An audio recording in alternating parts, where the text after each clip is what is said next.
Option number B ही correct माना जाएगा। ठीक है, और मैंने आपको बता भी दिया कि इसका मुख्य बात क्या है, सारी बातें इन्वॉल्व है उसी के अंतर्गत। तो ये चीजें ध्यान रखिएगा, गद्यांश को ट्रिक से फॉलो करते हैं और 105 तक का है ना। अब उसके बाद देखिए हम लोग आगे बढ़ते हैं थर्ड वाले पॉइंट पर। चलिए अब आप सब लोग आ जाइए, क्वेश्चन करना शुरू करते हैं। स्टार्ट करें, एक बार बता दीजिए 106 से। जी सर। Yes sir. तो ये ध्यान दीजिएगा, उत्तराखंड के जो मेडिकल सोशल वर्क के स्टूडेंट हैं वो यूजीसी नेट का एग्जाम तो भाई 13 से स्टार्ट है, ये तो ध्यान ही देंगे। और एमपी सेट की जो स्टूडेंट हैं जिनका एग्जाम 27 अगस्त का है, ऐसे सोशल वर्क के प्रश्नों को ध्यान देना है, प्रश्न बहुत इंपॉर्टेंट है, ध्यान से सुनिए। कहता है कि अगर लोकप्रिय सामाजिक एक्शन से कौन से उप प्रकार है, तो देखिए मैंने आपको पढ़ाया है बिट्रो का, याद है किसी बच्चे को बिट्रो का मैंने पढ़ाया है कि नहीं पढ़ाया है? जी सर। अब ध्यान पढ़ा है सर, प्रत्यक्ष लामबंदी, द्वंद्वात्मक लामबंदी और एक और क्या बहुलवादी बहुलवादी। अच्छा, तो 2 नंबर सही है सर। अच्छा अच्छा अच्छा, सामाजिक क्रिया के 2 नंबर मॉडल, या आप प्रारूप के रूप में भी रिप्रेजेंट करते हैं तो कहीं कहीं इसे मॉडल के नाम पे भी रिप्रेजेंट करते हैं। तो मैं आपसे कहूं अगर बात यहाँ पे, तो प्रारूप सामाजिक क्रिया के अंतर्गत जब बात करें तो ये सबसे अच्छा जवाब होगा। ठीक है, उसके अंतर्गत देखिए कोई बच्चा ज्वाइन हो रहा है, मैं उनको ज्वाइन कर रहा हूं। ठीक है, कल्पना मैडम समय पर आप ज्वाइन नहीं होती हैं, समय पर ज्वाइन हुआ करें। ठीक है, अब ध्यान से सुनिए, इस मॉडल में विट्रो महोदय ने सन 1984 में कहा था बात। आप जी सर। देखो ये कीवर्ड है, यही समझना है आपको। सोशल वर्क में ऐसी प्रश्न पूछा जाता है, सामाजिक क्रिया के मॉडल किसने दिया? तो पहली बात तो याद होना चाहिए कि विट्रो ने दिया। अच्छा भाई कब दिया? तो 1984 में दिया। अब बताइए, एक बार म्यूट हो जाइए प्लीज, म्यूट हो जाइए फिर मैं बताता हूँ, म्यूट हो जाइए। अब विट्रो के द्वारा 2 मॉडल प्रस्तुत हुए। कितने मॉडल प्रस्तुत हुए? 2 मॉडल प्रस्तुत हुए। एक का नाम था विशिष्ट, एक का नाम था विशिष्ट, विशिष्ट सामाजिक क्रिया, बात को बड़े अच्छे से समझिएगा। और एक का नाम था लोकप्रिय सामाजिक क्रिया, एक का नाम था लोकप्रिय सामाजिक क्रिया। अब प्रश्न है लोकप्रिय से, ध्यान से सुनिएगा, मैं यहीं से प्रश्न बनाया है यूजीसी ने, तो मैं बताऊंगा लोकप्रिय सोशल एक्शन के अंतर्गत क्या क्या आता है ना। तो इसके अंतर्गत अगर मैं बात करूंगा तो ध्यान दीजिएगा, एक इसमें 3 उपक्रम डिवाइड हुए। लोकप्रिय में कितने उपक्रम डिवाइड हुए? 3 मॉडल डिवाइड हुए। एक का बोला गया आत्मचेतना, एक को क्या बोला गया? आत्मचेतना। कहीं आत्मचेतना लिखा हुआ है ऑप्शन में? बताइए। अंतर्विवेकशीलता लिखा है सर। अच्छा नहीं सर। चलो अभी नहीं मिला आपको, अभी यहाँ पे मेंशन नहीं किया गया है। ओके, फिर जो दूसरा आपको मिलता है, अभी ध्यान से सुनिएगा, अगर आपको नहीं मिला है तो निश्चिंत रहें, बट अभी मैं बताऊंगा आत्मचेतना कौन है। दूसरा पॉइंट आपका आता है संवाद। संवाद को हम लोग तर्क वितर्क भी कहते हैं, और हम लोग तर्क वितर्क के साथ साथ द्वंद्वात्मक मिल कहते हैं। तो कहीं आपको द्वंद्वात्मक मिला दूसरे पॉइंट पर, कहीं दूसरे पॉइंट पर? देखिए मिला मिला मिला सर। या तो आपका पहला ऑप्शन होगा या तो आपका दूसरा ऑप्शन होगा। तो देखिए द्वंद्वात्मक लामबंदी और द्वंद्वात्मक लामबंदी, इसी को हम तर्क वितर्क भी कहते हैं, ध्यान रखेंगे, और संवाद भी बोलते हैं। तीसरा आपका क्या आएगा? लामबंदी को रिप्रेजेंट करना। अब लामबंदी मॉडल किसको रिप्रेजेंट करता है मैं बेसिकली बताता हूं, वो अंतर्विवेकशीलता को, अंतर्विवेकशीलता को। तो अब आप ध्यान रखिएगा, जो प्रत्यक्ष लामबंदी वाला मॉडल है या लामबंदी का जो मॉडल है प्रत्यक्ष वाला, विट्रो ने इसी को बोला था, जानते हैं क्या? आत्मचेतना जागृत। और आत्मचेतना को केवल पर्टिकुलर के नाम में आता है तो चैतन्य करण का नाम आता है, और वो नाम आप ध्यान रखिएगा पाउले फ्रेरे का है। ठीक है, ये बात ध्यान रखेंगे। अब मुझे आप लोगों में से बताइए, कोई ऐसा स्टूडेंट है जिनको समझ में ना आया हो लोकप्रिय वाला एक्शन का मॉडल? अगर नहीं समझ में आया, सर आत्मचेतना ही प्रत्यक्ष लामबंदी है ना? जी जी जी जी, वही है आपका प्रत्यक्ष लामबंदी, वही है। बता दीजिए, अगर किसी को अगर समझ में अभी नहीं आया है तो एक बार यहाँ पर मुझे बताएं, मैं उसके बारे में बता रहा हूँ आपको। अगर फिर से दोहरा रिपीट कर। जी जी ठीक है सर। अब इस बार ध्यान दीजिएगा, अगर आपने पहली बार नहीं समझ पाए तो दूसरी बार आप जरूर ध्यान दें, है ना। चलिए मैं आपको बताता हूं यहाँ पे, शुरुआत से बता रहा हूँ, एक एक बातें बता रहा हूँ। देखिए, सामाजिक क्रिया के मॉडल होता है, सामाजिक क्रिया के मॉडल होते हैं। अब ध्यान रखिए, मॉडल से प्रश्न आता है। अब सामाजिक क्रिया जो है सहायक प्रणाली है, और सहायक प्रणाली किसने कहा है? तो फ्रीडलैंडर ने कहा है। किसने कहा है? ये फ्रीडलैंडर ने कहा है। अब इस मॉडल को डिवाइड किया बिट्रो ने। मॉडल दिया किसने? बिट्रो ने। और बिट्रो ने दो भागों में डिवाइड किया। एक का नाम रखा था क्या? बताइए। विशिष्ट रखा था, विशिष्ट विशिष्ट सामाजिक रखा था क्रिया, उसका। और दूसरे का क्या नाम रखा था? लोकप्रिय। लोकप्रिय सामाजिक लोकप्रिय। क्रिया। अब लोकप्रिय को हम लोग जानते हैं प्रचलित भी बोल सकते हैं। हम लोग क्या बोल सकते हैं? प्रचलित भी बोल सकते हैं लोकप्रिय को। ध्यान से समझिए, लोकप्रिय को प्रचलित भी बोल सकते हैं। अब देखिए, इस बार तो 2019 में लोकप्रिय पूछा गया था, हो सकता है इस बार विशिष्ट पूछ ले। मैं आप सब सारा चीजें यहाँ पर बताऊंगा। अब ध्यान से सुनिए, विशिष्ट के अंतर्गत 3 उपक्रम मॉडल आए। कितने आए? 3 उपक्रम मॉडल आए विशिष्ट के अंतर्गत। एक का नाम था विधायी। एक का क्या नाम था? विधायी। विधायी सामाजिक क्रिया का मॉडल था एक का, जहां विस्तार से समस्याओं को बड़ी गंभीरता से देखा जाता था। उसको बोला जाता था कि ये विधायी सामाजिक क्रिया का मॉडल है। कोई समस्या आई ना, उस पर पूरा विस्तार से अध्ययन करना है, पूरी डिटेल जानकारी लेनी है और पूरी गंभीरता से लेना है, तो इसलिए स्पेशल कहलाता था, ये विधायी के रूप में आया। ठीक है। और दूसरा क्या था? आर्थिक घेराबंदी। दूसरा क्या था? आर्थिक घेराबंदी। नाम से स्पष्ट है, कहीं ना कहीं ये वित्तीय चीजों को रिप्रेजेंट करता है, घेराबंदी। ठीक है। यहाँ सामाजिक, आर्थिक, राजनीतिक और धार्मिक शक्तियों को अपने नियंत्रण करके समाज को लाभ दिलाने का बात हुई थी। तो समाज को लाभ देने की बात थी, घेराबंदी, आर्थिक घेराबंदी। ये दूसरा था। एक तीसरा आया था प्रत्यक्ष भौतिक का मॉडल। तीसरा क्या था? प्रत्यक्ष भौतिक का मॉडल। इसमें क्या था? एक एक लाइन में समझते चलिएगा सभी लोग। इसमें सेवार्थी गण को लाभ दिलाने का प्रयास किया गया था। सेवार्थी यानी बाल श्रम के हितों के लिए काम किया जाता था, और इसमें काम करती थी एनजीओ, और ये प्रत्यक्ष रूप से सेवार्थी को क्या करती थी? लाभ देता था। आपको पता है कि मैंने बताया है प्रत्यक्ष रूप से और अप्रत्यक्ष रूप की प्रक्रिया। फ्लोरेंस होलिस ने दिया था केस वर्क में। तो प्रत्यक्ष भौतिक फ्लोरेंस होलिस की भी प्रक्रिया आ जाती है, याद रखेंगे। यहाँ पर फ्लोरेंस होलिस भी आ जाते हैं कभी कभी यहाँ पर, लेकिन विट्रो तो मुख्य है, विट्रो तो मुख्य है इसमें। फिर उसके बाद देखेंगे यहाँ पे, उसके बाद हमारे सामने आता है लोकप्रिय वाला। अब लोकप्रिय जो था, ये भी 3 टाइप में डिवाइड हुआ था। लोकप्रिय भी, लोकप्रिय में 3 टाइप कौन कौन से एक थे? बार आर्थिक घेराबंदी का सर बता एक दीजिए। चीज पूछ लें आपसे। हाँ, पूछ लीजिए बिल्कुल। सर जैसे विधायी, जैसे आत्मचेतना को हम प्रत्यक्ष लामबंदी इस टाइप से अदर नेम से भी बोल सकते हैं, तो ये विधायी, आर्थिक घेराबंदी और प्रत्यक्ष भौतिक को भी किसी अदर नेम से भी बोल सकते हैं क्या, अगर एग्जाम में आए तो? तीनों के एक साथ बोलना चाहते हो? नहीं नहीं, अलग अलग नेम, तीनों के अलग अलग। जैसा तीनों के अलग अलग नाम। नहीं देखो, कोई किसी और नाम से भी जाने जाते हैं। अच्छा, ठीक ठीक ठीक, मैं समझ गया, आपकी बात समझ गया। विधायी सामाजिक क्रिया के मॉडल के अंतर्गत मैम इसका कोई अलग से नाम नहीं है। मैं इतना आपको एक ट्रिक देता हूं, जरूर उसको ध्यान रखिएगा। ट्रिक के माध्यम से सामाजिक विधान समझते हो? जी। सामाजिक विधान जैसे मैं बोलता हूँ, इसका मतलब मैं कहीं ना कहीं अधिनियम को जोड़ रहा हूँ। आपके माइंड जी में यही आ रहा है। तो जी। आप ये ध्यान से सुन लीजिए। अगर बाल श्रम रोकथाम निवारण कानून की बात करें, 1986 वाला, तो जाहिर सी बात है विधायी की बात हो रही है, समझ जाइएगा। और अगर मैं आपसे कहूं सती निवारण कानून संशोधन को लेकर, अनैतिक व्यापार निवारण कानून को लेकर, बाल न्याय कानून को लेकर, मातृत्व लाभ कानून को लेकर, ठीक है, ये सभी जो कानून और लाभ मैं बता रहा हूं, अधिनियम, वही विधायी है। इन अधिनियम को ध्यान में रखते हुए ये विधायी एक प्रकार से सामाजिक क्रिया का मॉडल बताया गया था। कोई एक्ट में, अभी आपने 2022 वाला जो निर्भया केस वाला आपने देखा था दिल्ली में, उसको लेकर एक अधिनियम बनाया गया। ठीक वही बातें हैं कि कोई अगर कोई दिक्कत आ रही है समाज में, तो हम सोशल एक्शन करेंगे और उस अधिनियम में संशोधन करेंगे। ठीक है, तो संशोधन हो गया ना कि भाई कि अब आपको भी सजा मिलेगी। अगर आप 16 वर्ष या 18 वर्ष से नीचे रहेंगे, 16-18 के बीच में रहेंगे, तो अब भी आपको मिलेगा सजा। वो बात इसमें मेंशन कर दी गई। इसलिए आप ध्यान रखें, विधायी कहीं ना कहीं अधिनियम को जोड़ता है, ये कीवर्ड है। अधिनियम को जोड़ता है, ये कीवर्ड है। और जैसे ही आप किसी सोशल वर्कर से बोलना शुरू करेंगे ना, वो तुरंत समझ जाएगा कि आप विधायी सामाजिक क्रिया का मॉडल की बात कर रहे हैं, जैसे ही आपने एक्ट बोल देंगे। ठीक है। आर्थिक में मैम क्या है? आर्थिक में मतलब ये होता है, हम पैसे का लाभ देना चाहते हैं, है ना, सामाजिक क्रिया के माध्यम से।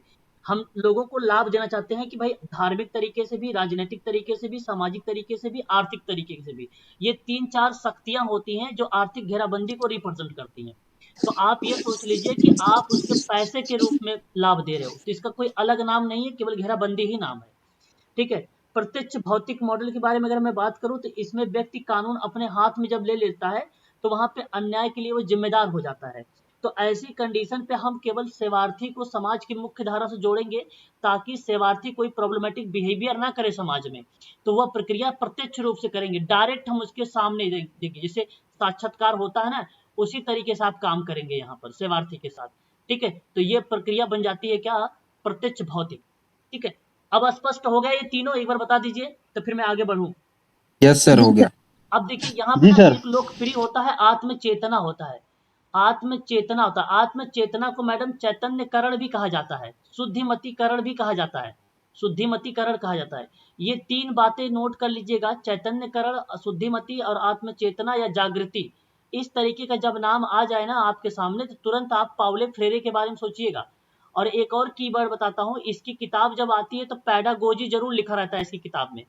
कोई जी सर, कभी भी पैडागोजी। प्रश्न आप देखेंगे तो पैडागोजी जरूर लिखा होता है, तो तुरंत आप पाउलो फ्रेरे को ही ऑप्शन में ढूंढने का प्रयास करिएगा। ठीक है, अगर पैडागोजी लिखा हुआ तो ये देखिए इतने सारे इसके नाम है और ये पर्टिकुलर यही दिया है। और दूसरा में अगर मैं बात करता हूँ तो जैसे यहाँ पे संवाद, अभी आपने बताया, मैंने आपसे कहा तर्क वितर्क बोला या द्वंद वो बोला आपसे, द्वंदात्मक बोला। ठीक है। तो ये प्रक्रिया इसके अंतर्गत आती है। अब आपको मालूम हो गया कि मैंने द्वंद शब्द यूज किया है तो इसका मतलब कार्ल मार्क्स का नाम आएगा। जी कुछ कह रहे हैं क्या आप, कुछ कह रहे हैं बच्चे, बताओ। सर नहीं? आप सर कोई कुछ नहीं कह रहा। अच्छा ठीक है, तो म्यूट हो जाइए बस, आखिर मुझे लग रहा है कोई म्यूट नहीं है, इसी वजह से बैकग्राउंड आवाज आएगी तो डिस्टर्ब हो जाता हूं मैं। देखिए बेसिकली क्या होता है, संवाद और द्वंदात्मक की प्रक्रिया में बेसिकली तर्क वितर्क की बात होगी, है ना। अब आप सोचिए एक बार कि किसी सिस्टम में अगर किसी विरोधाभास का शोषण किया जा रहा है, शोषण तो समझ ही रहे होंगे आप लोग। ठीक है। तो उसके अंदर जो है अंतर द्वंद की क्रिया आगे बढ़ने लगती है। ठीक है। तो ऐसा इस विश्वास के साथ किया जाता है कि उसके परिणाम स्वरूप एक बेहतर विकल्प उभर कर उसके सामने आए। तो हम क्या करेंगे, आपने कोई समस्या ढूंढा, अब समस्या ढूंढेंगे तो उस समस्या का समाधान होना चाहिए, तो हम कैसे समाधान करेंगे, कॉन्फ्रेंस के माध्यम से। आपने एमएसडब्ल्यू किया होगा ना, तो एमएसडब्ल्यू में आपने पढ़ा होगा ग्रुप कॉन्फ्रेंस होता है, एक जीसी बोलते हैं जिसको, एक आईसी होता है जिसको हम लोग इंडिविजुअल कॉन्फ्रेंस बोलते हैं। ठीक है। तो इन कॉन्फ्रेंस, इस सम्मेलन के माध्यम से हम उस समस्या का समाधान करने का प्रयास करते हैं, वही प्रक्रिया इसके अंतर्गत आती है। लेकिन जब द्वंदात्मक प्रारूप की बात आएगी ना, तब आप लोग पाउले उसका नाम लगाइएगा, कार्ल मार्क्स का नाम लगाइएगा। ठीक है। यहाँ कोई भी भूमिका कार्ल मार्क्स की नहीं रहेगी, बात ध्यान से सुन लीजिएगा आप सभी लोग। यहाँ भूमिका कार्ल मार्क्स की नहीं रहेगी। अगर केवल प्रश्न आएगा कि द्वंदात्मक प्रारूप किसने दिया है, तब नाम आएगा आपका कार्ल मार्क्स का। ठीक है। ये बात ध्यान रखिएगा, तर्क वितर्क इसमें ज्यादा होता है। ठीक है। और उसके बाद आपका तीसरा क्या आता है, तीसरा क्या था सामाजिक क्रिया का, लोक शक्ति मॉडल, यही ना। लामबंदी लिखवाया सर। सॉरी, लामबंदी, लामबंदी आता है, वेरी गुड, लामबंदी मॉडल आता है। अब आप ध्यान से सुनिएगा, लामबंदी मॉडल के अंतर्गत क्या होता है, इसके अंतर्गत 3 उपकरण में सामाजिक कार्यकर्ताओं को विशेष महत्व दिया गया। जैसे हड़ताल हो गया, जनता को उद्देश्य की प्राप्ति के लिए विरोध जो है किया जाता है इसमें, हड़ताल करने के लिए उकसाया जाता है इसमें। ठीक है। जैसे अभी आप लोगों का अभी उत्तराखंड में वैकेंसी आई है और पता अगर चल जाए आप लोगों को कि भाई वहाँ पे धांधली हो रही है, धांधली के माध्यम से लोगों को अपॉइंटमेंट दिया जा रहा है, तो आप लोग क्या करें, अगर मैं आपसे कहता हूँ कि भाई आप सोशल एक्शन करो, तो हालांकि मैं ये उकसा नहीं रहा हूँ कि समाज को हानि पहुंचाओ, मैं ये उकसा रहा हूँ आपको कि आप अपने हक के लिए लड़ो। यही बात कहा जा रहा है यहाँ पे, उकसाने की बात नहीं किया जा रहा है इसमें कि आप जो है असामाजिक व्यवहार करें। उकसाने का तात्पर्य यहाँ पॉजिटिव के परिप्रेक्ष्य में लिया गया है ताकि उसका किसी का शोषण ना हो सके। ठीक है। ये बात इसके अंतर्गत की गई है। ठीक है। बस इतनी चीजें हैं, आप इसको ध्यान रखिएगा। फिर हालांकि कई और विद्वान आए संस्थागत करके, गैर संस्थागत करके, और खासकर महात्मा गांधी जी की जो भूमिका रही इस मॉडल में बहुत ही एक्टिव रही और सक्रिय रही। उन्होंने अहिंसात्मक परंपरा की बात किया था, उदार अहिंसात्मक परंपरा की बात किया था, नागरिकता पर बात किया था। ठीक है। ये महात्मा गांधी जी का भी प्रारूप इसी के अंतर्गत देखने को हमें मिलता है। ठीक है। इस टॉपिक को इतना ही आप लोग ध्यान रखेंगे और काफी इंपॉर्टेंट था इस टॉपिक। 2-3 चीजें मैं बता देता हूँ, आप उसे भी नोट कर लीजिए, इसी टॉपिक से आता है पेपर में। जैसे मैं एक बात आपसे बताना चाहूंगा, सोशल एक्शन की किताब किसने लिखा है? सोशल एक्शन की किताब किसने लिखा है? तो आप सीधा सीधा से बताएंगे मूर्ति MV का नाम लेंगे, मूर्ति MV का नाम लेंगे सोशल एक्शन की किताब में। ठीक है, ध्यान रखेंगे सन 1966 की बात है, 1966 की। दूसरी बात आप ध्यान रखेंगे, social action and social work, इसकी किताब की अगर मैं बात करूंगा तो महात्मा गांधी जी के नाम आप जरूर देंगे, महात्मा गांधी जी का नाम आप अवश्य लिखेंगे, ये बात ध्यान रखेंगे, काफी इंपॉर्टेंट पॉइंट ये भी हमारे सामने है। और एक नाम और रखेंगे HY सिद्दीकी के बारे में, वो किताब आएगा HY सिद्दीकी में, social work and social action. ये जब किताब आएगा तो नाम आएगा सिद्दीकी के बारे में। सिद्दीकी के बारे में आपने कम्युनिटी वर्क में पढ़ा होगा, यही सोच रहे होंगे, तो निश्चिंत रहें आप लोग, ये भी किताब जो है सिद्दीकी की है, किताब सिद्दीकी की 1966 में आई थी। ठीक है, याद रखेंगे। और महात्मा गांधी जी वाले में किताब का यस ना पढ़े तब भी कोई बात नहीं है, दिक्कत नहीं है, आप निश्चिंत रहें। ठीक है, इसमें वर्ष नहीं पूछा जाएगा, श्योर है, गारंटी है ये। ठीक है, उसके बाद हम अगर बात करते हैं आप लोगों से, ये चीज इतनी तीन किताबों का नाम आप, सर ये ठीक है, social action social work Mahatma Gandhi की है और social work social action Siddiqui की है। सर वही है, social action social work Mahatma Gandhi, social action और सोशल वर्क इस तरीके से भी नाम आ सकता है, या social work and social action के नाम से भी आ सकता है 1966 का, तो आपका नाम लगाना होगा सिद्दीकी जी का। ठीक है, आगे पीछे हो सकता है ये, है ना, आगे पीछे हो सकता है, मीनिंग दोनों का एक ही निकलेगा लेकिन। ठीक है, मैं आपसे क्या बात करने जा रहा था, एक और बात बता रहा था, क्या बताने जा रहा था आरती, बताओ। अरे सर दोबारा रिपीट करने एक बारी। चलिए अच्छा आगे सर बढ़ते हैं। इसमें गिडिंग का भी नाम आता है ना सर हाँ, social work and social action में गिडिंग का भी नाम आता ना शायद सर इसमें। नहीं गिडिंस का नाम नहीं आता सर, गिडिंस का नाम, क्यों भाई, अभी गिडिंस का नाम नहीं आता है, गिडिंस का नाम नहीं आता। चलिए आगे बढ़ते हैं। नहीं सर, एक और नाम आपने बताया था इसमें, सोशल वर्क एंड सोशल एक social action and social work, एक और बुक किसी की आती है सर, आपने 3 बताई सर अगली बार आपने। Social work and social action, तो एक महात्मा गांधी जी का नाम याद रखिए, एक सिद्दीकी जी के नाम याद रखिए, राकेश जी, बस। ठीक है, इनका नाम याद रखिए। चलिए आगे बढ़ते हैं, पहला ऑप्शन यहाँ सही हो गया है आपका इस प्रश्न का। ठीक है, एक प्रश्न पे ज्यादा समय ना बिताएं, ज्यादा से ज्यादा आप उसके फैक्ट को लेने का प्रयास करें बस, है ना। एक सवाल और आ गया, निम्नलिखित में से बताइए सामाजिक नीति विश्लेषण का तत्व नहीं है। मैं इसलिए व्याख्या कर रहा हूँ कि कुछ आपको पॉइंट यहाँ पे क्लियर करना चाहता हूँ, है ना, रिकॉल हो रहा है आपके मन में, सारी चीजें रिकॉल करवा रहा हूँ। तो देखिए, नीति विनिर्देशन है, नीति व्यवहारता है, नीति के गुण है, नीति की वकालत है। क्वेश्चन नंबर 1 सेकंड वाला सर, जी, सेकंड वाला सर। सेकंड वाला कह रहे हैं, बिल्कुल। और भी कोई बताएं, जगदीश जी बताएं। जी सर, मैं सेकंड वाला बता रहा हूँ। ओके ओके ओके, सामाजिक नीति विश्लेषण के तत्व, option D. Option D, okay, sir option question option दिख नहीं रहे सर इसमें। ऑप्शन दिखाई नहीं दे रहे हैं आपको मैडम? देखिए दिख रहा है क्वेश्चन सर। आपके सामने 4 ऑप्शन है, 1 2 3 4। नहीं सर इसमें कुछ इसमें show नहीं हो रहा। सर, नीति की वकालत नहीं होती सर इसमें विश्लेषण करने में।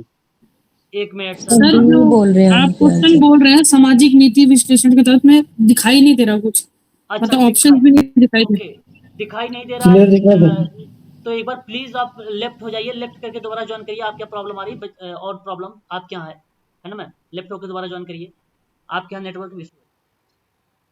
अब मेरी बात को सुनिए बहुत ध्यान से, सामाजिक नीति के अंतर्गत ध्यान से सुन लीजिएगा, जो तत्व होते हैं वो तत्व कौन कौन से होते हैं, नोट कर लीजिए। लागत लाभ का विश्लेषण, लागत लाभ का विश्लेषण, ठीक है, और आर्थिक पूर्वानुमान, तीसरा लिख लीजिए प्रणाली विश्लेषण, चौथा लिख लीजिए नीति के गुण, पांचवा लिख लीजिए वित्तीय नियोजन,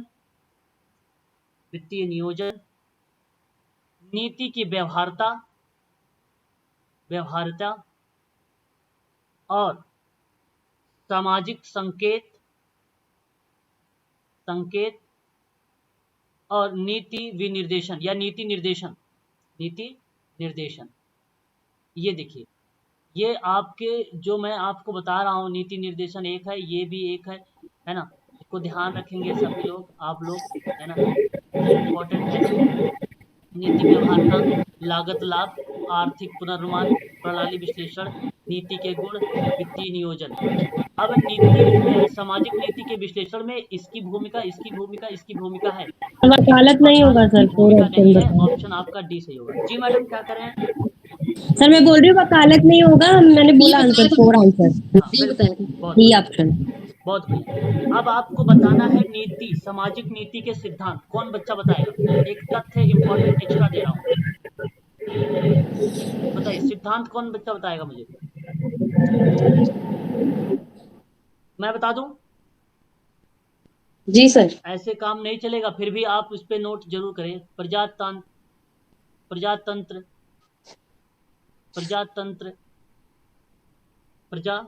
का सिद्धांत।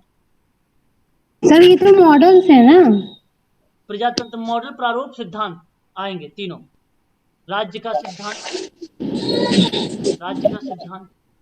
और सर हमने उसमें मॉडल्स में लिखा हुआ है कल्याणकारी का। मॉडल में भी आएंगे, प्रारूप में भी आएंगे, सिद्धांत में भी आएंगे, ठीक है, ये तीनों में आएंगे। ये तीनों का एक ही नाम है, इसीलिए तो मैंने आप लोगों से पूछा है कि बताइए अधिकार का सिद्धांत। कितने हुए? 1 2 3 4 5, ठीक है, ये ध्यान रखिएगा। 5 सिद्धांत, ठीक है।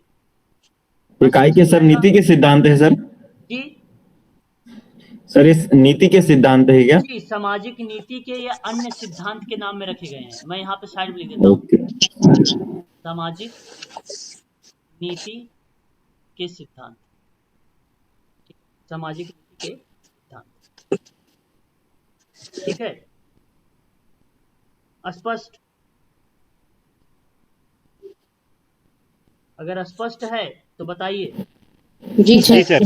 ठीक है, बहुत बढ़िया, शाबाश, बहुत अच्छा। फिर तो अगर आपने ये बताया है तो अच्छा, मुझे एक जवाब बताइए, आप लोग सोच समझ के बताइएगा।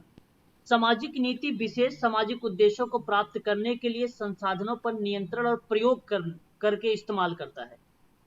सर कुलकर्णी, हाँ जी, हाँ, यही कुलकर्णी की बात मैं कर रहा हूं।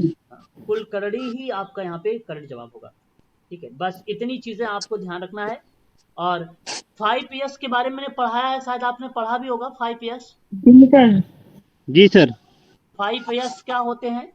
सोशल एरिया, सर एरियाज होते हैं, तो हाँ, प्रोटेक्शन होती है, उसमें संरक्षण होता है, सामाजिक सर्विसेज, बीमा,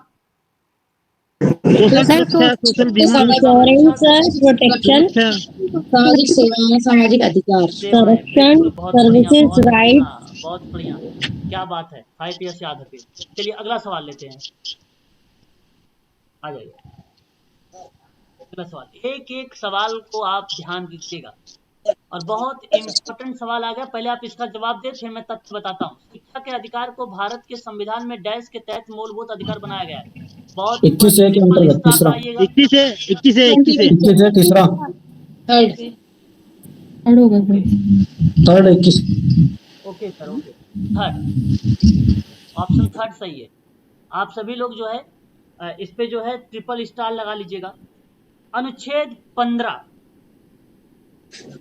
मतलब आप सबको इसके अंतर्गत जो है भली भांति तरीके से मालूम है। इस 15 का मैं 2-3 बातें बताऊंगा। देखो, जो तीसरा आपसे बताया गया है ना, अनुच्छेद 15 के 3 में, 15 का 3 तो मालूम होना चाहिए, मैंने कई बार बोला है। राज्य को स्त्री और बालक के लिए विशेष उपबंध है। इसके लिए है स्त्री और बालक के लिए है विशेष उपबंध। लेकिन फिर 15 का 4 ऑप्शन में क्यों दे दिया? 15 का 4 जानते हैं आप लोग क्या है? ये अनुच्छेद जो 29 है, 39 की प्रमोशन की बात की गई। हाँ, तो उसमें ना सामाजिक और शैक्षिक दृष्टि से जो पिछड़े हुए नागरिक हैं, किस कौन कौन से दृष्टि से बताइए? सामाजिक, सामाजिक और शैक्षणिक। शैक्षणिक, वेरी गुड, या शैक्षिक। इन एरिया में जो पिछड़े हैं ना, उनके लिए ये 15 का 4 है, 15 का 3 स्त्री और बालक का है ना, 15 का 3। ठीक, ये बात ध्यान रखिएगा आप लोग। अच्छा, 15 का 1 तो आपको मालूम होगा। 15 का 1 तो जाहिर सी बात है भाई कि मूल, वंश, जाति, लिंग, जन्म स्थान के बारे में विभेद नहीं करेगा, ये तो आप जानते ही हैं। और 15 का 2 भी आप जान लीजिए कि भाई क्या है इसमें ना, केवल धर्म, मूल, वंश, जाति, लिंग, जन्म स्थान जो है, दुकान, सार्वजनिक भोजनालय, होटल वगैरह खोल सकते हैं कहीं पर भी, है ना, ये सारी चीजें कर सकते हैं। ठीक है, जनता के प्रयोग के लिए समर्पित जो कुआं, तालाब, स्नान घाट, सड़क वगैरह है, उसका भी उपयोग कर सकते हैं, 15 के 2 में कहा गया है। अभी राजस्थान में आपने एक केस सुना था, एक टीचर ने एक बच्चे ने हाँ सर, वो बच्चे ने मटके से पानी पी लिया था। हाँ, तो उसकी बहुत पिटाई लगा दी थी उसने, जो बहुत ही सोशल मीडिया पे इशू भी रहा था। वो आर्टिकल 15 का 2 बता रहा था। अगर वो पढ़ा लिखा शिक्षित व्यक्ति होता तो शायद ऐसा नहीं करता, शायद उसे आर्टिकल 15 का 2 पता नहीं था, है ना, ये बहुत गलत किया। बट ये ध्यान रखेंगे आप सभी लोग, 15 का 2 उसी के तहत था। क्लियर है, स्पष्ट हो गया 15? बताइए, तो फिर मैं बात करूं अनुच्छेद 21। जी सर। ठीक है, अब ध्यान से सुनिए, अनुच्छेद 21 क्या बताता है आपको, आप जानते हैं? नहीं पता तो मैं बताता हूं। देखिए, 21 आपको यहां पर बताता हूं, यहां देखिए, कल्पना मैम समझ में आ रहा है? हाँ सर। ओके, अनुच्छेद देखो 21 क्या बताता है, नोट करो आप। प्राण और दैहिक स्वतंत्रता का संरक्षण की बात करेगा नरसिंह जी, ध्यान रखेंगे इस पे, संरक्षण की बात करता है ये 21 वाला, बहुत इंपॉर्टेंट है ये, प्राण और दैहिक स्वतंत्रता की बात करता है ना, ये 21 है ना, 21 है ये। और 21 का 1 तो आप लोग जानते ही हैं, उसमें मुझे बताने की तो जरूरत तो है नहीं, है ना, वो तो पता है। हाँ, तो आपको भली भांति तरीके से परिचित हैं आप लोग ऐसे आर्टिकल से, है ना। तो आप ध्यान रखिएगा, प्राण की स्वतंत्रता की बात करना, इसका मतलब ये होता है कि प्राण की स्वतंत्रता शब्द से हमें ये समझ में आता है कि हमको जीने का अधिकार है, बिना योग्य कारण किसी की जान नहीं लिया जा सकता, या सोच सही पर आधारित है। वास्तव में प्राण का अर्थ बहुत व्यापक लेवल पर अगर हम बात करें तो जिक्र किया गया है। ठीक है, मतलब यहाँ देखिए, पशु मनुष्य के जीवन तक सीमित ना होकर उन सभी सीमाओं और सुविधाओं का व्यापक लेबल है, यानी एक प्रकार से विस्तृत है, जिसके द्वारा जीवन जिया जाता है ना। जैसे प्राण का अर्थ क्या हुआ, मनुष्य को जीवन जीने के लिए आवश्यक सभी चीजें क्या क्या हो सकती हैं, बताइए, सभी चीजें आवश्यक क्या क्या हो सकती हैं? शुद्ध हवा हो सकता है, पानी हो सकता है, अनाज हो सकता है, रहने के लिए घर हो सकता है, आदि ऐसी बहुत सारी चीजें हैं जो पूर्ति का अधिकार बताती है। वही चीज यहाँ पे म्यूट हो जाइए, बाकी लोग म्यूट हो जाइए। हाँ, बिल्कुल सही कर रहे हैं सर।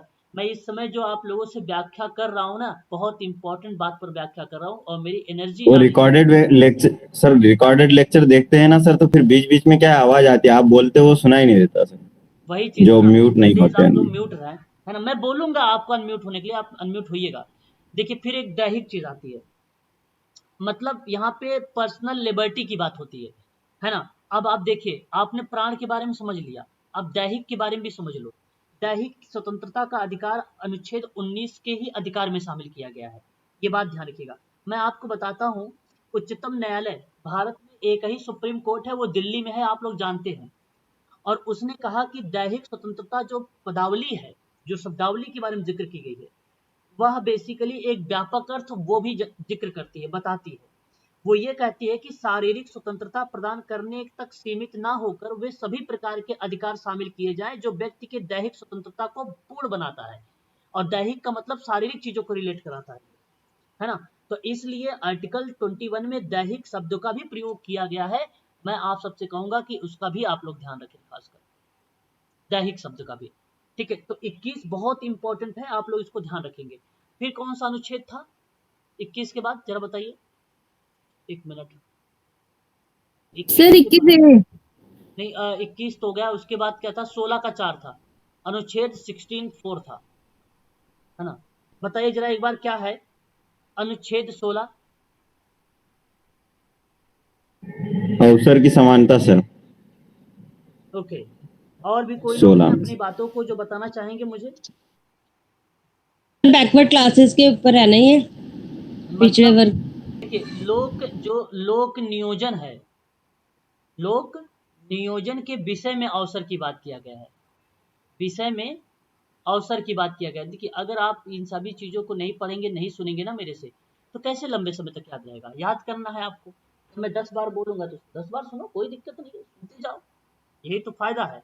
तो जब लोक नियोजन के विषय में अवसर की बात करेगा तो वो अनुच्छेद 16 बताएगा, लेकिन बात है अनुच्छेद 16 के 4 की, लेकिन मैं 16(4) भी आपको बताना चाहूँगा। 16(4) क्या कहता है आपको? कहता है कि राज्य को पिछड़े हुए जो नागरिक हैं, राज्य में जो पिछड़े हुए नागरिक हैं, जो कि 15 के 4 को भी रिलेट कराता है यही। और लेकिन ध्यान से सुनिएगा, यहाँ पर नागरिकों के किसी वर्ग के पक्ष में बात की गई है। जो नागरिक होंगे वो वर्ग होगा, वर्ग का मतलब क्लास, जाति अलग होती है, वर्ग अलग होता है। मैंने कहा ये शिक्षकों का वर्ग है। मैं अगर आपसे कहूँ कि जो आप सभी लोग मुझसे पढ़ रहे हैं, ये सभी स्टूडेंट जो हैं मेडिकल सोशल वर्क के स्टूडेंट के वर्ग हैं, तो मैं ये बात बोल सकता हूँ, ठीक है। अब इनमें से कोई ऐसा बच्चा तो है नहीं जो हिस्ट्री पढ़ रहा हो, जो मैथ पढ़ रहा हो, तो सभी सोशल वर्कर के स्टूडेंट है, तो ये वर्ग है, ये शिक्षक या छात्र का ये वर्ग बनता है। तो ऐसे वर्गों में बात की गई है जो पिछड़े लोग हैं, उनकी बात की गई है। और तब ध्यान रखिएगा कि 15 के 4 आर्टिकल, सॉरी 16 के 4 आर्टिकल्स आता है, 16 का 4 आर्टिकल्स आता है, ठीक है। ये बात आप ध्यान रखिए। चलिए, आशा करता हूँ कि शायद आप क्वेश्चन नंबर 108 भी समझ गए हैं। आगे बढ़ेंगे अब। इसमें भी समान अवसरों की बात करेगा ना, जो पिछड़ा हुआ वर्ग होगा उनके लिए। समान आज मतलब नहीं समझ पाया मैं, फिर से रिपीट करें। जो 16 का 14 4 है, 16 का 4, उसमें जो पिछड़े हुए नागरिक हैं, जो वर्ग पे हम बात कर रहे हैं, उसमें समान अवसरों की बात करेगा कि किस चीज की बात करेगा? नहीं, 16 के 4 में मैम ये बात करेगा कि नागरिकों के लिए जो कानून बनाया गया है ना, वो विचार में राज्य की सेवाएं और उसके प्रतिनिधित्व, जैसे पदानुपद नहीं होता है, मैंने यहाँ पे लोक नियोजन की बात की है ना। तो सरकारी जैसे नौकरी। जो शेड्यूल कास्ट के हैं, जो शेड्यूल ट्रिब्यूज हैं, उनके प्रमोशन में आरक्षण प्रभावित नहीं होना चाहिए, तो वो प्रभावित, आरक्षण में प्रभावित नहीं होना चाहिए। समानता की बात तो मैम समानता की बात 14 में आता है, यहाँ तो लोक नियोजन की बात है। लोक नियोजन पदानुक्रम की बात है, पदोन्नति समझते हो आप लोग? जी जी जी सर, प्रमोशन। हाँ, प्रमोशन, प्रमोशन। ये प्रमोशन की बात हो रही है यहाँ पे। समानता सर वो तो 15(4) में है ना सर। जी जी, मैं 15(4) की बात कर रहा हूँ, पिछड़े वर्गों के प्रमोशन को लेकर बात की है ना, तो वो प्रभावित नहीं होना चाहिए। अब आप सोचिए कि शेड्यूल कास्ट का कोई है, अरे भाई इसको प्रमोशन ना दिया जाए, ऐसा हो सकता है? नहीं होना चाहिए ना ऐसा, तो प्रमोशन, ये बात, ये प्रमोशन ना देने वाली बात में वो प्रभावित नहीं होगा, ये 16 का 4 कहता है। अगर प्रभावित होता है तो उसके साथ जो है कार्रवाई हो सकती है। ये 15 का 4, सॉरी 16 का 4, बार बार 15 आ रहा है, 16 का 4 है ना, इसको ध्यान रखिएगा। चलिए अगला सवाल ले ले, बताइए। जी सर, आ जाइए।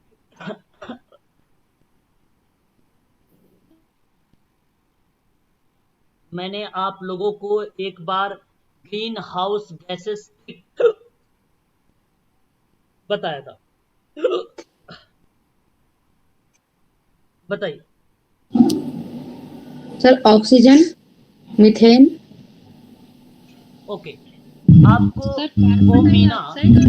ओमीना कल काजल लगाना, ये था ना जी, कल काजल लगाना। बात को बड़ा ध्यान से सुनिएगा, समझिएगा आप सभी लोग। ये ट्रिक है। मैं ओ शब्द से रिप्रेजेंट कर सकता हूँ ओजोन को, यस या no? Yes sir.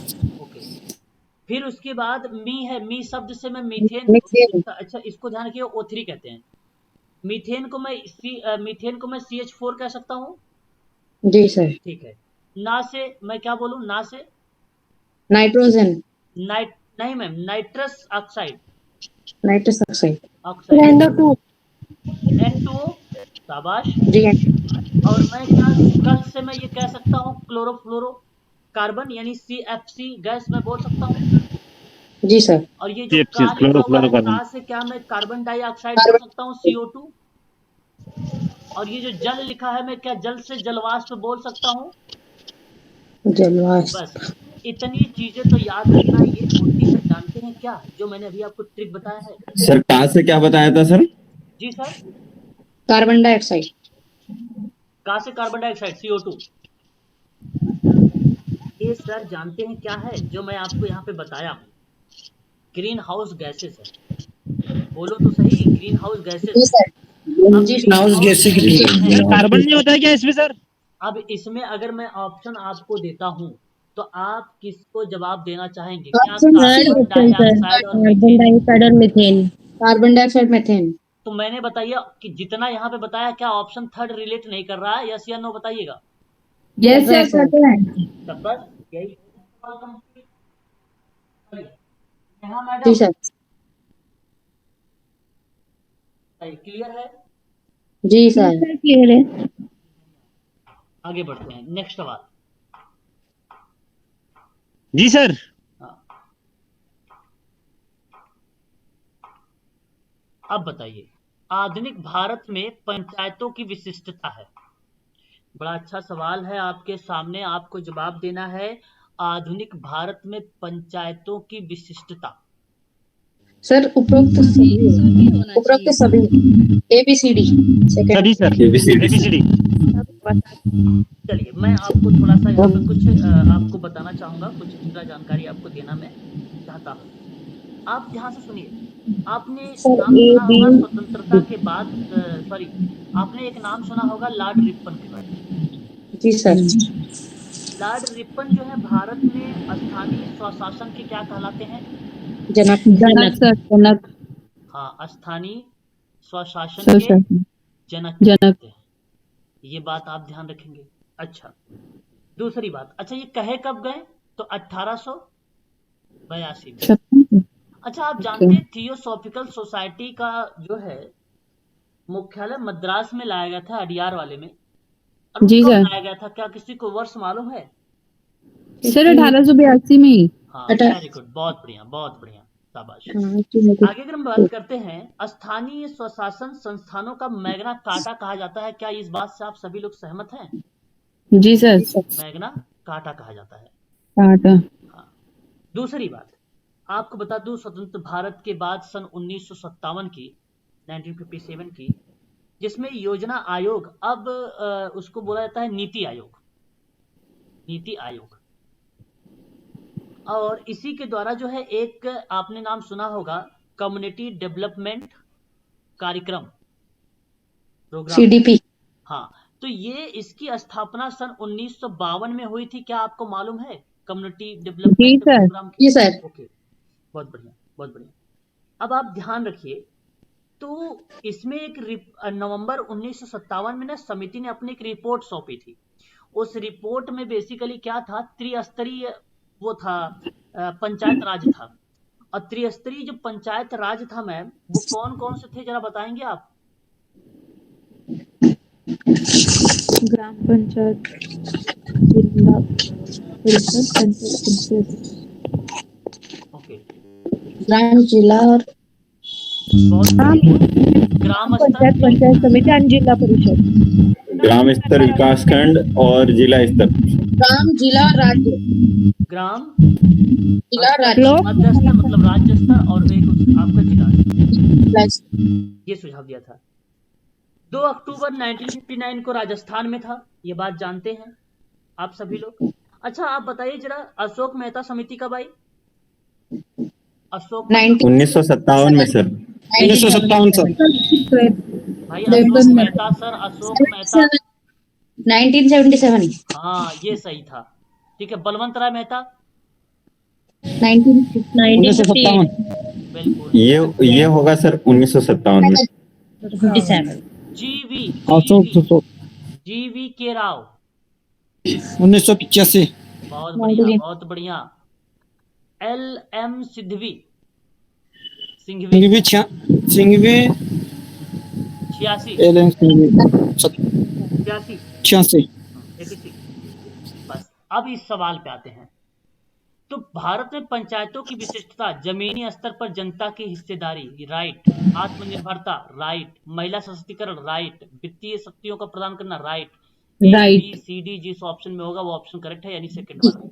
Second sir इसमें जीवी राव समिति के बाद में कौन सी समिति बताई थी? सिंघवी। सिंघवी। सर उसका सन क्या था? 86। 1986।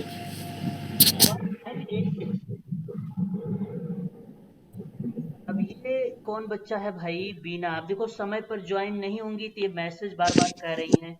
तो ये आप कौन से ग्रुप में ज्वाइन कर रही हैं समझ में ही नहीं आ रहा है। नहीं सर, मैं दिन में भी समय पे ज्वाइन हो गई थी और अभी भी, पर दिन में सब क्लियर था, पर अभी मेरे को प्रॉब्लम जो मैंने अभी आपको स्क्रीनशॉट भी भेज रखा वो दिक्कत आ रही है। आवाज सुनाई दे रहा है पर क्वेश्चन और ऑप्शन बिल्कुल नहीं दिख रहे। दिन भर में फोन चलाए हो आज आप? नेट चलाए हो? हाँ सर, नेट तो हमारा वैसा ऑन रहता है क्योंकि हमारे ऑफिस का भी वो होता है ना। मैडम 1.5 GB नेट मिलता है और उसका आप गलत यूज ना करें। रील नहीं सर, मैंने 2.5 अभी 2 GB रिचार्ज फिर किया हुआ है इसमें। हाँ तो फिर ठीक है, फिर नेटवर्क इशू के होने की वजह से ऐसा होता है। ठीक है, अभी आपके पास समय कम है। मैं सभी बच्चों से कह रहा हूँ भाई कि एग्जाम करीब है, रील बिल्कुल छोड़ दीजिए, फालतू चीजें देखना बिल्कुल छोड़ दीजिए, नेट बचा के रखिए। 1.5 GB नेट मिल रहा है, एक्स्ट्रा करवाना पड़ रहा होगा लोगों को तो दिक्कत होती है ना। तो इसलिए आप सभी लोग समय पर ज्वाइन करें और समय पर पढ़ाई करें। और एक बार लेफ्ट होकर बीना मैम फिर से दोबारा से ज्वाइन करें, हो सकता है आपका क्लियर सब कुछ हो जाए, है ना। आपके यहाँ इशू है, ठीक है, इशू आपके यहाँ है।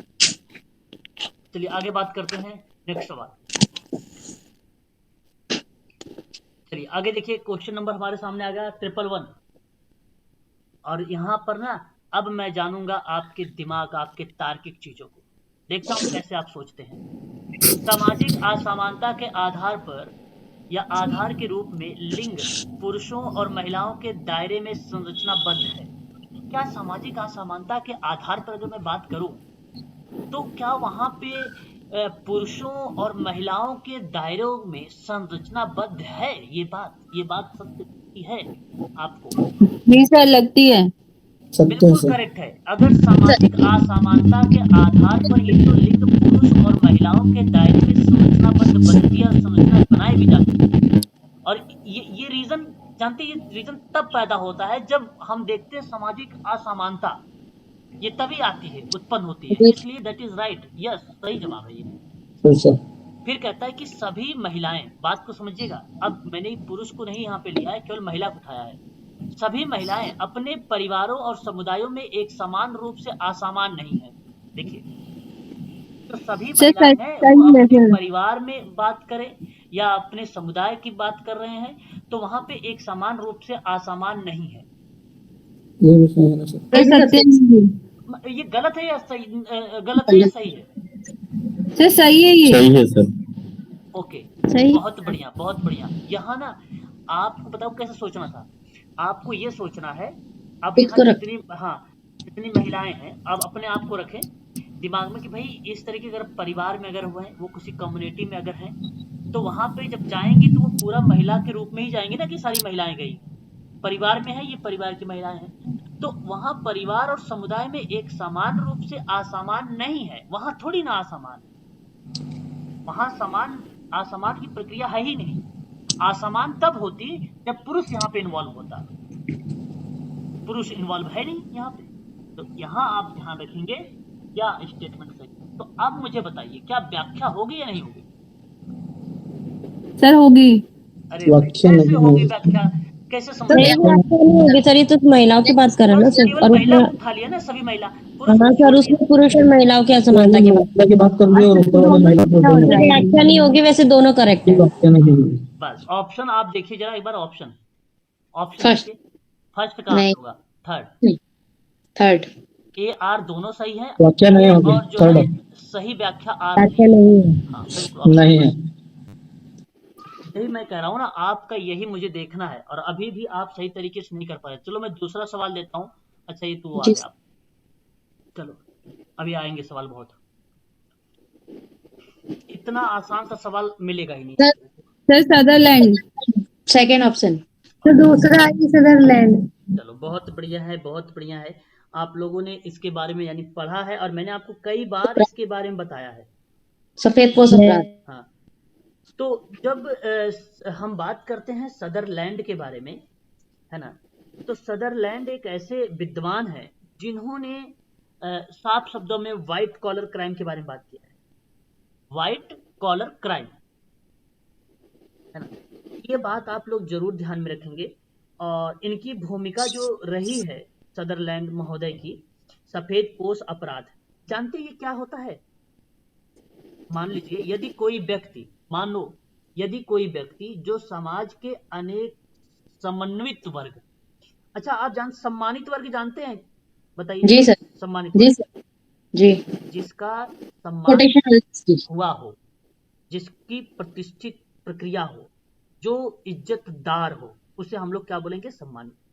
अब समझिए यदि कोई व्यक्ति जो समाज के एक सम्मानित वर्ग से संबंधित हो, ईमानदार से संबंधित हो, बात को समझिए, और कुछ हद तक अच्छी प्रतिष्ठा रखता हो, लेकिन घटिया सामान बेचता हो, घटिया सामान बेच रहा है, तो वह एक, जानते हैं क्या कहलाएगा? White collar crime. नहीं कहते हैं कि मन में कुछ और है, दिख कुछ और रहा है कि नहीं? एक कहावत है ना, हाथी के दांत दिखाने के कुछ और है, खाने के कुछ और है। यही बात है ना। तो सामने वो अच्छा अच्छा बात करेगा, लेकिन अंदर उसके सब कुछ क्या भरा रहेगा? मैल। हाँ, चालबाजी, है ना। इस तरीके की प्रक्रिया को हम लोग क्या बोलते हैं? White collar crime. ठीक है, तो ये प्रक्रिया आपका ई सदरलैंड का होता है, इसी को कहा जाता है सफेद पोश अपराध। सन 1941 1941 में अपराध शास्त्र में पहली बार सदरलैंड ने अमेरिकन सोशियोलॉजिकल रिव्यू में व्हाइट कॉलर क्रिमिनलिटी पर अपना शोध पत्र जो है जारी किया था। ठीक है, सदरलैंड ने अमेरिकन, मैं लिख देना चाहता हूं यहाँ पे क्योंकि बढ़िया कॉन्सेप्ट है, हो सकता है पूछ ले। अमेरिकन सोशियोलॉजिकल रिव्यू, ठीक है, याद रखेंगे, ये बहुत ही इंपॉर्टेंट चीज है आपकी। ठीक है, चलिए आगे बढ़ते हैं, और भी सवाल लेंगे। ये इसका ही सदरलैंड का ही है सर ये? जी जी जी जी, सदरलैंड व्हाइट कॉलर क्राइम। हेम्ब्रोसो का नाम सुना है? जी सर। वो क्या है? हेम्ब्रोसो क्या है? जनक हैं, क्या कर रहे हो? जनक है इसके। इतने आसान आसान से सवाल, अब अगर ना पढ़ाया हो तो बात चलो ठीक है ना। अब देखिए एक दिन जो भी घंटा 1.5 घंटा जो पढ़ रहे हैं उसको कम से कम ध्यान में रखो। मैं बार बार IMP के नाम में नोट करवा रहा हूँ, उसको ध्यान रखो।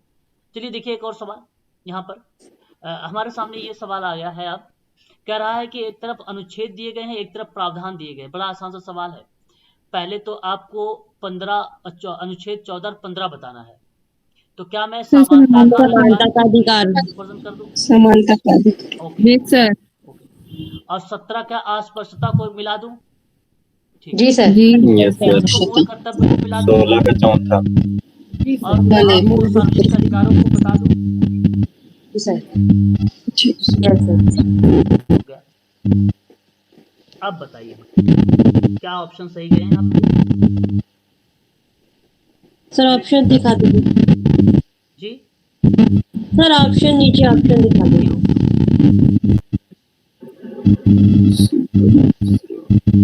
Option second option. बी वाला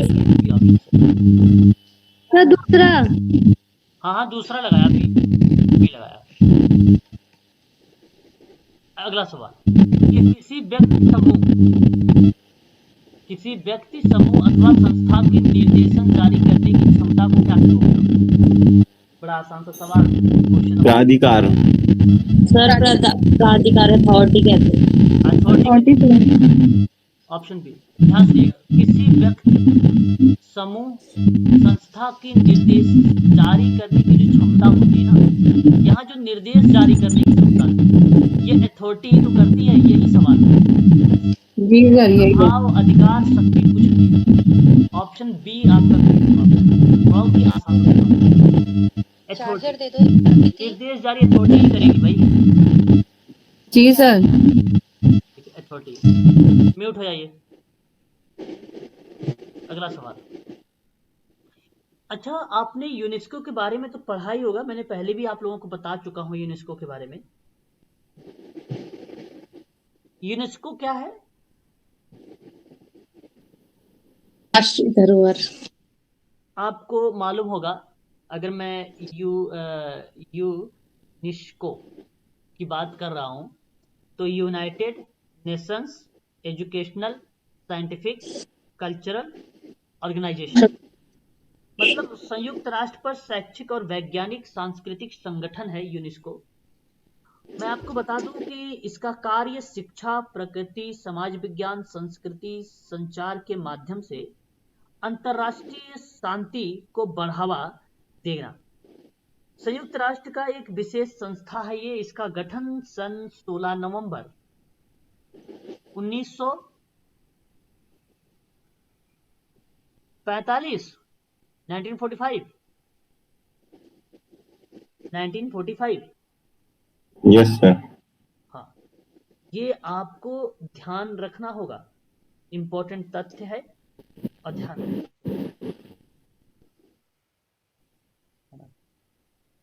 चलिए आगे बात करते हैं। अच्छा, यहाँ पे अच्छा प्रश्न है कि वेस्टर्न घाट को विश्व के सर्वाधिक महत्वपूर्ण जैव विविधता वाला क्षेत्र के रूप में मान्यता दी गई थी। 6, 7, 8, 9 में।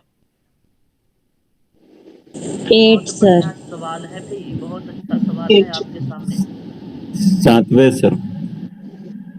ओके, चलिए और भी कोई लोग अपने विचारों को प्रकट करें।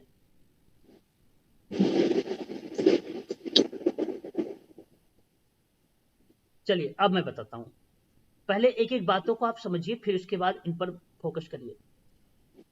देखिए, इसके अंतर्गत अगर मैं आपसे बात करता हूं तो ये पहली बात तो तय है कि ये 8वां क्षेत्र आता है।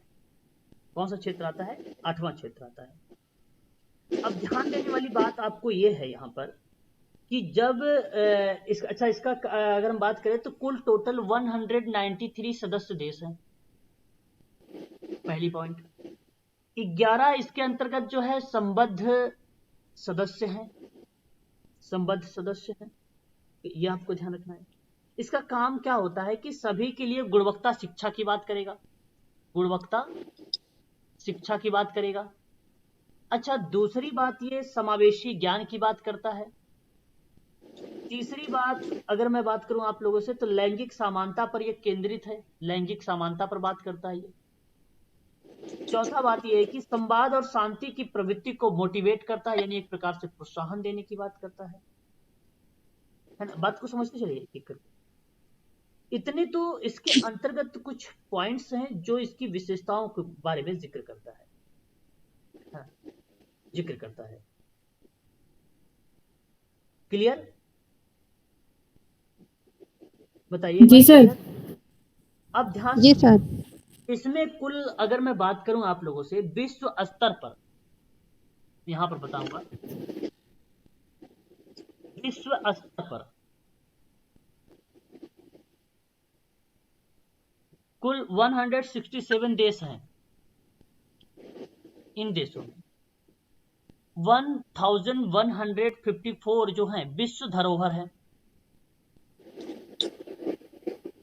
विश्व धरोहर स्थल है। आज वर्तमान में भारत की बात करते हैं, अपने भारत की बात करते हैं।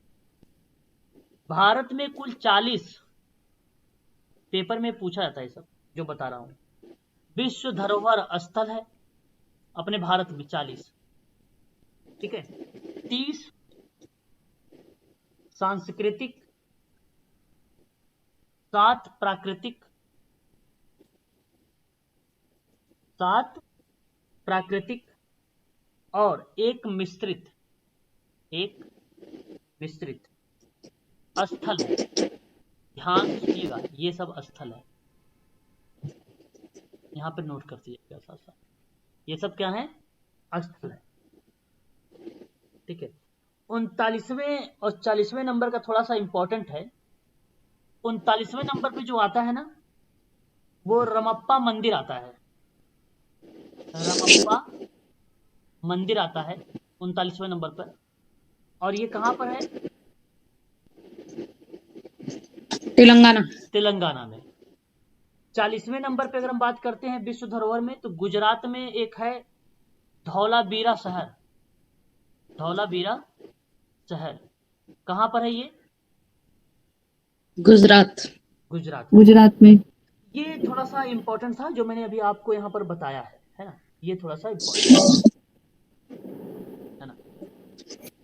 ठीक है सर ये धोलावीरा में क्या है?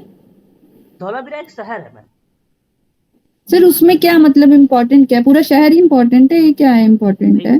शहर धौलावीरा पुरातात्विक स्थल है सर, पुरातात्विक स्थल है। हनुमान ज्योतिड़ा वाला। हाँ बहुत पूरा, जैसे वहाँ पे बहुत चीजें मिली है ना धौलावीरा में, सिंधु घाटी सभ्यता का। हाँ बहुत सारी चीजें मिली। यहाँ पे सिंधु घाटी सभ्यता वगैरह बता रहे हैं, ये सारी चीजें वहाँ से बहुत सारी चीजें जो है मिली हैं। इस वजह से ये बहुत इम्पोर्टेंट है, इस वजह से ये बहुत इम्पोर्टेंट है ना। ठीक है, यूनेस्को में उसके द्वारा जैसे कुछ डे हैं, यूनेस्को के द्वारा कुछ डे हैं जो इम्पोर्टेंट इंटरनेशनल डे हैं, वो ऑब्जर्व एट करता, मतलब अवलोकन करता है यूनेस्को। जैसे डे में बता दूं कौन कौन से यूनेस्को के द्वारा आता है डे में। एक 24 जनवरी आता है। 24 जनवरी क्या मनाते हैं, कोई बताएगा मुझे? इंटरनेशनल डे ऑफ एजुकेशन, अंतर्राष्ट्रीय शिक्षा दिवस। बिल्कुल, अंतरराष्ट्रीय शिक्षा दिवस मनाया जाता है। तो ये ध्यान रखेंगे 24 को। ठीक है, 21 को जानते हैं। 21 फरवरी को क्या मनाया जाता है? इंटरनेशनल मदर लैंग्वेज डे मनाया जाता है ना? मदर लैंग्वेज डे मनाया जाता है। 8 मार्च जानते हैं आप लोग? वुमेन्स डे, महिला दिवस, वुमेन डे दिवस। मनाया जाता है 8 मार्च को, है ना। 22 आप जानते हैं, 22 March international, sorry, world water day. World water day. ठीक है, क्या आप ध्यान रखेंगे, इम्पोर्टेंट है हमारे लिए ये। बायोलॉजिकल डाइवर्सिटी डे कब मनाया जाता है? जैव विविधता दिवस 22 ठीक है, 22 मई। 5 जून को क्या मनाया जाता है? एनवायरनमेंट डे मनाया जाता है। और उसके बाद आपसे अगर कोई इम्पोर्टेंट होगा तो इसमें और क्या हो सकता है, ये हो सकता है 12 अगस्त हो सकता है। 12 अगस्त को क्या मनाते हैं? अभी बताया हाल ही में, युवा दिवस। International youth day. ठीक है, याद रखेंगे ये भी। और उसके बाद अगर बात करें हम लोग 24 अक्टूबर को, 24 अक्टूबर को United Nations day, United Nations day 24 अक्टूबर को, 24 अक्टूबर को। 1 दिसंबर को क्या मनाया जाता है? HIV दिवस, विश्व HIV दिवस, HIV एड्स दिवस। हाँ। और 3 दिसंबर को क्या मनाया जाता है? दिव्यांग दिवस, दिव्यांग, disability day, sorry disability day. 10 दिसंबर को क्या मनाया जाता है? Human right day, human right, मानवाधिकार। बस इतना तो डे आपको याद रखना जो ऑब्जर्व करता है यूनेस्को, जो इसके बारे में देखता है। सर एक बार ये डे फिर से रिपीट करवा दीजिए। क्या कर मैडम, वीडियो देख लीजिएगा। हाँ बताइए। 24 जनवरी को बालिका दिवस भी होता है। 24 जनवरी भाई, 24 मैंने अभी आपको मैम यूनेस्को के बारे में बता रहा हूँ ना, जो यूनेस्को को बता रहा हूँ, ये आपको ध्यान रखना है। Okay sir. ये विश्व दिवस है। हाँ, वो अलग, वहाँ यूनेस्को की भूमिका नहीं, जहाँ यूनेस्को की भूमिका मैंने वो बताया आपको कि यूनेस्को की कहाँ कहाँ भूमिका है, इसके बारे में मैंने आपको बताया है। ठीक है, ये बात ध्यान रखेंगे। जी सर। तो मैं आशा करता हूँ कि आप लोग शायद ये भी तथ्य समझ गए होंगे, जो बहुत इंपॉर्टेंट तथ्य थे, हम लोगों से पेपर में पूछे जाते हैं, है ना। इसलिए आप लोगों को ये चीजें ध्यान में रखना ही पड़ेगा, है ना, एग्जाम में हम सबसे आ सकता है। आगे बढ़ें और भी चीजों को लेकर। सर इसमें हॉट स्पॉट के बारे में बताया गया है, उसके बारे में कुछ चर्चा कर देंगे प्लीज। हाँ बिल्कुल बिल्कुल करेंगे। यहाँ अगर हम बात करते हैं यूनेस्को के अंतर्गत, आपने एक नाम तो सुना होगा हॉट स्पॉट के बारे में। हॉट स्पॉट के बारे में आपने सुना ही होगा। जानते हैं ये क्या होता है? कोई भी बच्चा बताएगा मुझे क्या होता है ये? देखिए अगर जैसे मैं आपसे बात करूं, जैसे आप लोग पढ़ रहे हैं ना कि भारत में कुछ सांस्कृतिक स्थल हैं, है ना, जी सर। सांस्कृतिक स्थल है। उसी स्थल पे जैसे आपको अगर हम बात करें तो एक हेम्पी की बात करें, स्मारक समूह है विजयनगर कर्नाटक। राज्य में, है ना। और कई ऐसे स्थान है, अगर हम बात करें खजुराहो, है ना, भारत में पर्वतीय रेलवे के बारे में, दार्जिलिंग के बारे में, है ना, इनके बारे में जिक्र किया गया है। तो उनमें कुछ एरियाज हैं जो उससे हॉटस्पॉट से सुरक्षा प्रोवाइड कराता है ना। यूनेस्को क्या करता है, उसके संबंध में सुरक्षा प्रोवाइड कराता है। तो जो है बायोडाइवर्सिटी हॉटस्पॉट यूनेस्को के अंतर्गत उसको जाना जाता है कि जैव विविधता में हॉटस्पॉट यूनेस्को की क्या भूमिका रही है जैव विविधता में। तो क्या हो सकती है इसकी भूमिका भारत में जैव विविधता हॉटस्पॉट के बारे में अगर हम बात कर रहे हैं तो क्या हो सकती है उसकी भूमिका? नहीं पता है तो बताइए, मैं बताता हूं ना। सर नहीं पता है। ओके, देखो नहीं बेसिकली पता क्या है है। ना कि कंजर्वेशन इंटरनेशनल के अकॉर्डिंग एक बात कही गई है हॉटस्पॉट के अकॉर्डिंग, अंतर्गत हॉटस्पॉट के, कि जैसे कुछ क्षेत्र होते हैं जो पौधों की कम से कम 1500 प्रजातियां होनी चाहिए, उसमें उच्च स्तर पर स्थानिकता होनी चाहिए, मूल जो आवास होंगे वो 30% होने चाहिए, उससे कम नहीं होने चाहिए, यानी इससे खतरा हो जाता है पे। तो किसी क्षेत्र में जो विविधता जो हॉटस्पॉट घोषित करने के लिए जो कुछ मानदंड बनाए गए हैं, तो भारत में कुल 4 प्रमुख जैव विविधता के हॉटस्पॉट हैं। जैसे 4 कौन कौन से मालूम है? नहीं मालूम है तो मैं बताता हूं, नोट करिए। नंबर 1 आपका आता है हिमालय, नंबर 2 पे आपका आता है इंडो बर्मा क्षेत्र, और नंबर 3 पे आता है पश्चिमी घाट, जो आपका यही सवाल बता रहा है, और नंबर 4 पे जो आता है आपका सुंदरलैंड। ये 4 है। अब आप सुनिए, ये क्या है हिमालय? मैं बताऊं, दुनिया का सबसे ऊंचा माना जाता है हिमालय। आप जानते हैं उत्तर पूर्व भारत, भूटान, नेपाल, मध्य पूर्वी एशिया जो ऊपर के शामिल, आपने मानचित्र देखा होगा, उसके आधार पर आप सोचिए। तो वहां पे उसमें जंगली एशियाई जल भैंस हो गया, एक सींग वाले गैंडे हो गए, ये सब शामिल किए गए हैं। 10,000 से अधिक पौधों की प्रजातियां होंगी, जिसमें से 3000 प्लस 3160 स्थानिक होंगे, और पर्वतीय श्रृंखला में लगभग 7,50,000 किलोमीटर को कवर करेगा वो हिमालय का एरिया कहलाएगा जैव विविधता का हॉटस्पॉट। मैं लिख दूं क्या यहाँ पे कीवर्ड? जी सर लिख दीजिए। देखिए, एक बात, ये 10,000 पौधे, प्लांट, ठीक है, याद रखेंगे, और जिसमें से पौधों की प्रजातियां रहेंगी, पौधों की प्रजातियां, और 3160 स्थानिक, और पर्वत श्रृंखला पे बात करेंगे तो 7,50,000 किलोमीटर वर्ग को ये कवर करेगा, हिमालय वाला एरिया।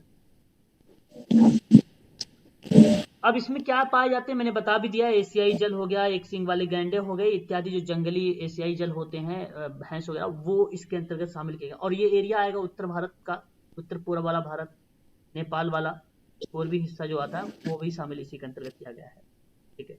इंडो बर्मा वाले क्षेत्र में क्या आता है कि ये बेसिकली अगर हम बात करें तो ये सबसे ज्यादा है, लगभग अगर हम बात करें 23 लाख के आसपास है ना।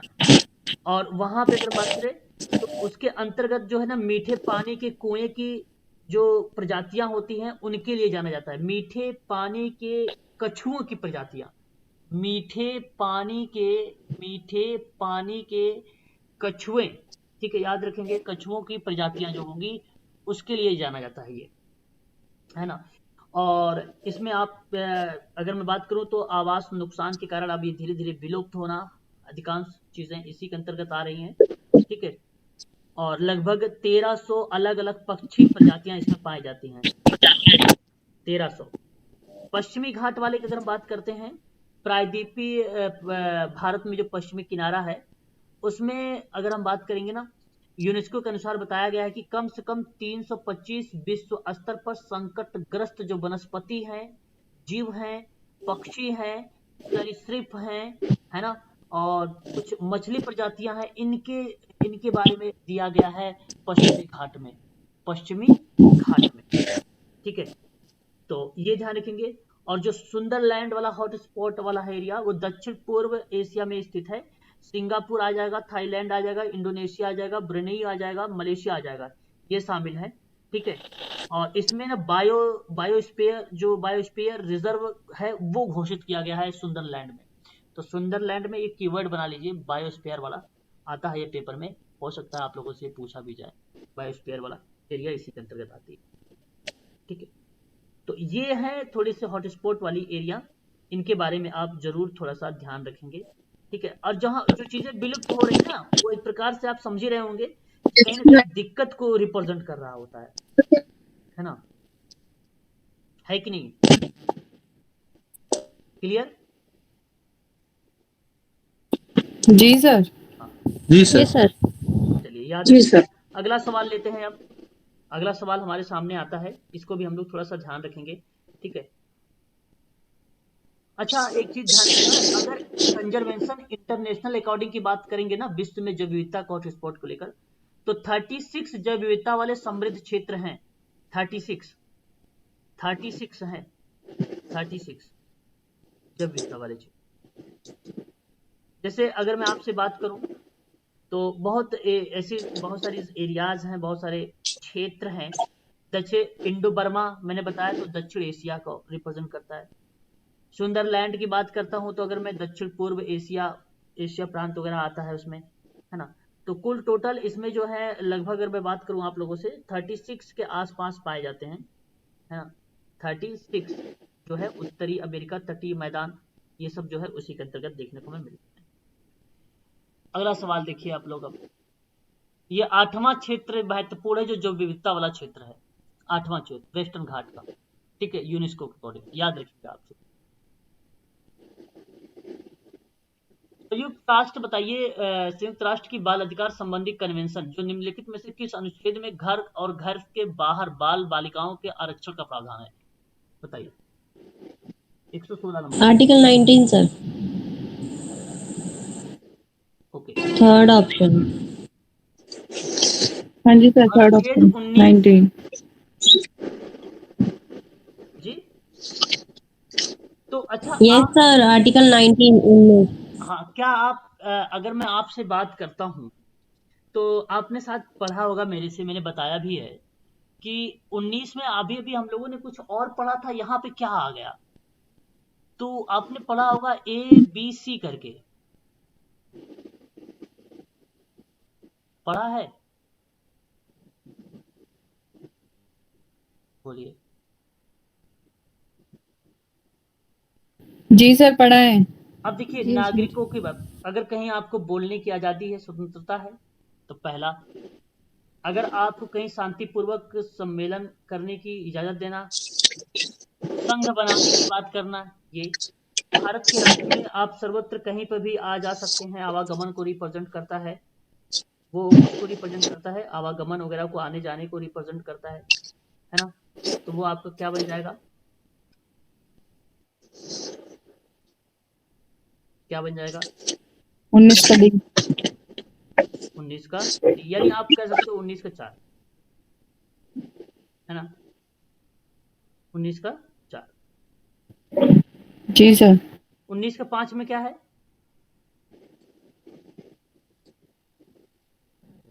व्यापार सर, शायद व्यापार को नहीं। करने की स्वतंत्रता। और क्या आपका नहीं आएगा? 19 का 5 पूरे देश में बसने की आजादी, यही तो है। घर से आ रहे आवागमन वाला सर। हाँ, यही तो भाई। देखो देखो ए में क्या है? बोलने की आजादी है, सभा बनाने की आजादी है, संघ बनाने की आजादी है, पूरे देश में आने जाने की आजादी है, और पूरे देश में बसने और रहने की आजादी आपका ई है। और ये तो फॉल्स यानी हट गया, संपत्ति वाला था ये। और जी व्यापार किया जाती है। ठीक है, और ये प्रश्न था घर से जो बाहर बाल बालिकाओं का संरक्षण प्रोवाइड कराया जाएगा, ये 19 में, ये 19, तो ये याद होना चाहिए 19 का। एक पॉइंट इसमें दे दिया था और आप देखो आर्टिकल आपके सामने आ है कि नहीं। चलिए जरा बताइए 19 अनुच्छेद 20 क्या है?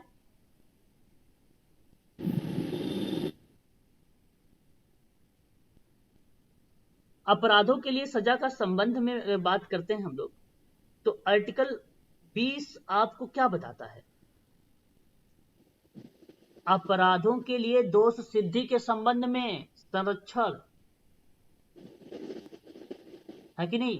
हाँ सर, फंड पाने का अधिकार। हाँ, और ये कौन सा अनुच्छेद है? 20। और अब बताइए अनुच्छेद 18 क्या है?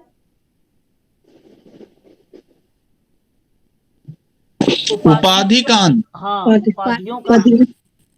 अब बताइए अनुच्छेद 17 क्या है? हाँ, अस्पृश्यता का ठीक है।